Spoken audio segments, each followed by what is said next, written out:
Hi,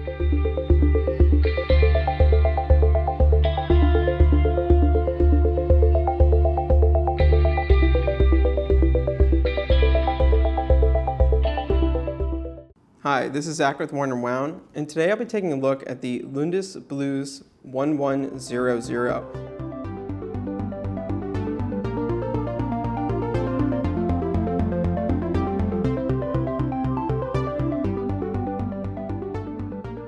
Lundis Bleus, and I apologize right now if I mispronounce that, is a new Swiss brand that was founded by two Swiss watchmakers who wanted to create something kind of in the spirit of high-end independent watch brands, but at an accessible price point.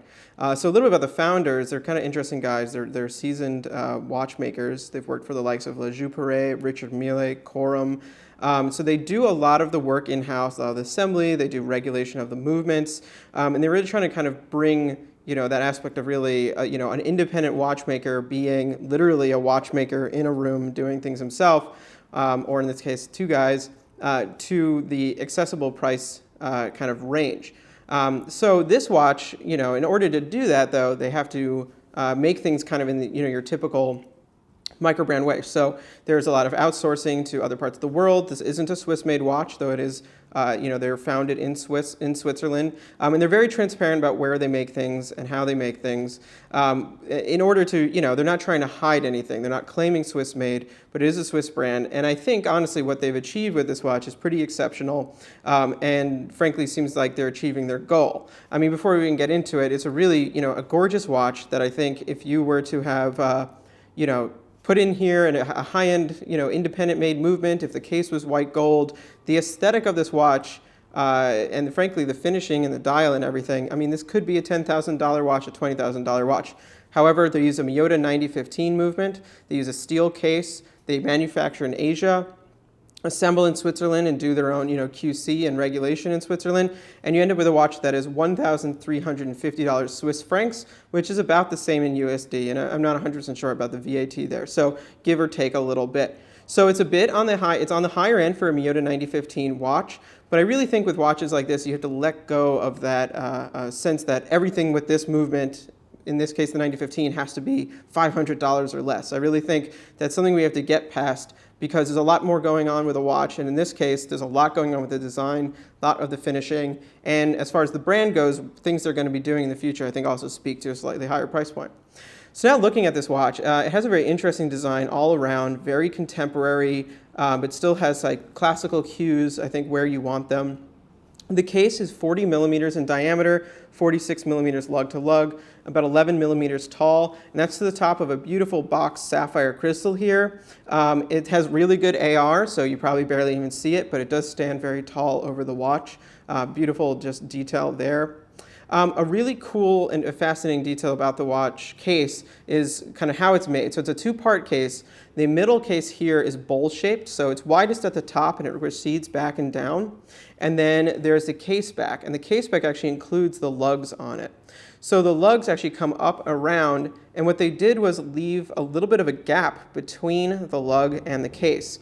This creates a dividing line, which really accentuates this circular feeling here, and just adds like an interesting level of complexity to the case. And I think actually does a really good job of making this unique, making this more modern feeling, but still having these kind of classic lines. Like from above, there's nothing really wild about the shape of it, but the execution is definitely contemporary.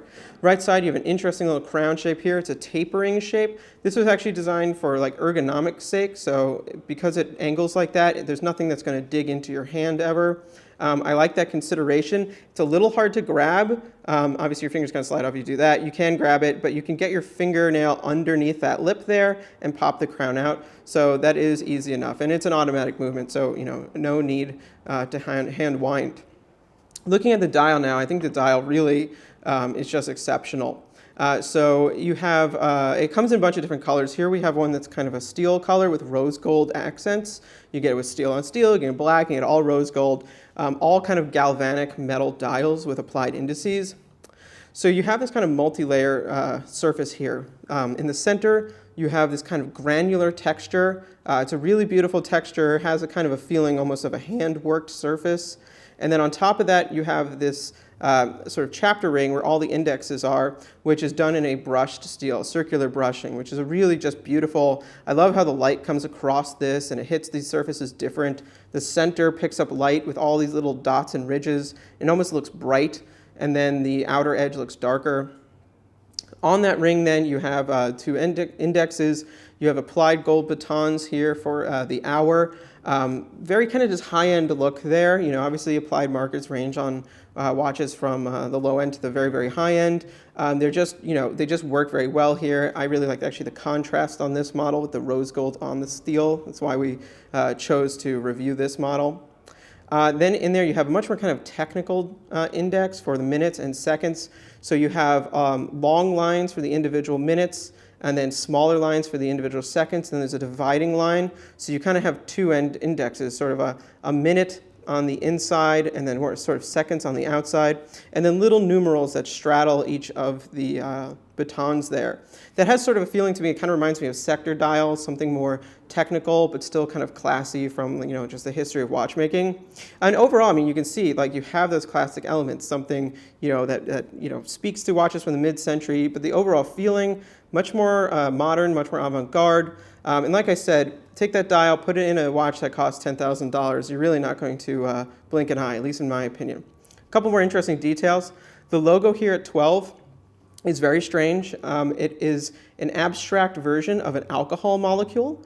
And the reason that that's there is because the name of the brand, Lundis Bleus, actually means Blue Monday, which refers to an old watchmaker's kind of a vacation sort of a thing, if you will. And they would take off Mondays, apparently. I read this on their website, by the way, not something I was previously aware of, that watchmakers would take Monday off and go to the bar and drink. So this is a reference to that historical fact. And it's just a strange, abstract logo. I think that's really weird, but I happen to say I like that there's no words on this dial.